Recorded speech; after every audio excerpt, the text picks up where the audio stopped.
Psalms chapter 29 verse 3.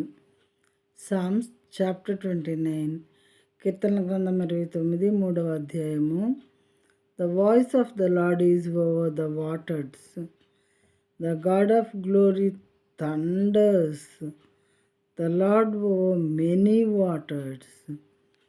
యెహోవా స్వరము జలముల మీద వినబడుచున్నది. దేవుని స్వరము జలముల మీద వినబడుతుంది. భయంకరమైనటువంటి వాటర్ సౌండ్ వస్తూ ఉంటుంది. అవి కదిలేటప్పుడు, పొంగేటప్పుడు మహిమగల దేవుడు ఉరుము వలె గర్జించుచున్నాడు. మహిమ కలిగినటువంటి ఈ దేవుడు, సృష్టికర్త అయినటువంటిది ఈ దేవుడు ఉరుములాగా గర్జిస్తూ ఉన్నారంట. మహాజలముల మీద యెహోవా సంచరించుచున్నాడు.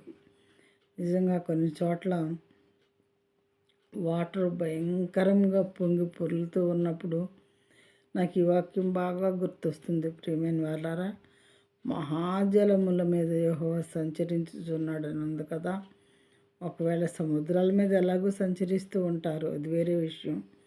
ఇలా పొంగి మరి మనుషుల మీదకి, ఇళ్ల మీదకి దేవుని ఉగ్రత లోబడినటువంటి ప్రజల మీదకి దేవుని ఉగ్రత రూపంలో వస్తున్నటువంటి ఆ జలముల మీద యెహోవా సంచరిస్తూ ఉంటారనమాట. దేవుడు ఇక్కడ ఈ వాటర్ మీద ఉన్నారేమో అనిపిస్తూ ఉంటుంది.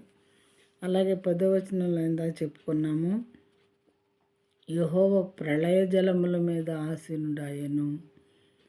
ఆ యెహోవా నిత్యము రాజుగా ఆసీనుడై ఉన్నాడు. చూస్తారు మనం చేసే పనులు, మన ప్రవర్తన, మన ఆలోచనలు, మన చేతలు, మన క్రియలు దేవుడు చూసి ఎంతగానో ఎన్నో రకాలుగా బాగు చేద్దామని చూస్తారు. అయితే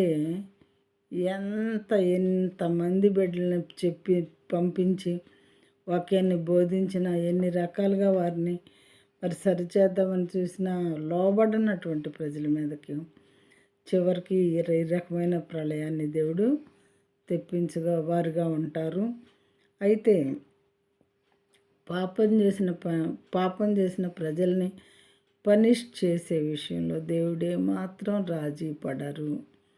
ఎంతగానో ఫస్ట్ చాలా ఓపిక పడతారు, 99% కూడా ఓపిక బట్టి ఆ తర్వాత మరి ఇక అసలు వినటం లేదు అనుకున్నప్పుడు దేవుడు పనిష్ చేయవారుగా ఉంటున్నారు. ప్రియమైన వాళ్ళారా, ఆయన ప్రేమను అర్థం చేసుకొని ఆయన బాటలోకి మనం రాగలిగితే దేవుడు మనకు మేలు చేయవారుగా ఉంటారు.